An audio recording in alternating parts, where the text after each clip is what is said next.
How would you describe your feelings towards each other? I like him.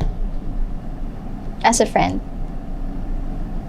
Ako din po, may nararamdaman po kay Angela pag kinukurot niya ako. Aray.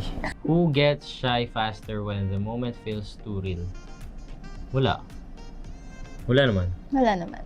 Hindi kami nagkakahiyaan ni Angela. We're very, comfortable with one another. Rate your closeness or friendship. Ayan na! Pag Scale sinabi 1 mo to na namang 10. 9, sisikuin kita. 10 po. 10 po.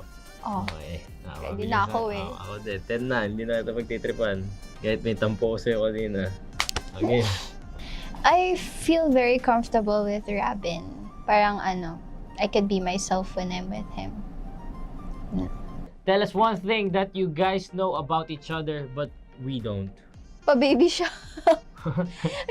Ay, to baby. Oo, Na magpe-pretend siya hindi niya gusto, pero Pag wala nakatingin, gusto ko pala.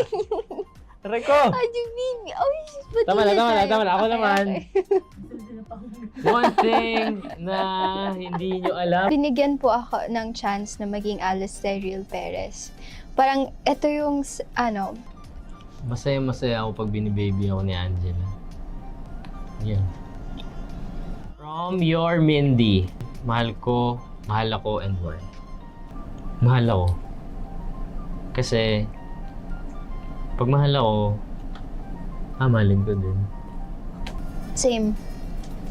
Okay. Gusto ko, kasi, pag mahal mo yung isang tao pero hindi ka niya mahal, mahirap yun. Mm-mm. Pero kung mahal ka ng tao, matututunan mo rin siyang mahalin. Tama, alam mo ah. Is there a chance na maging more than friends kayo? Wala, sabi nga niya kanina, I like you as a friend.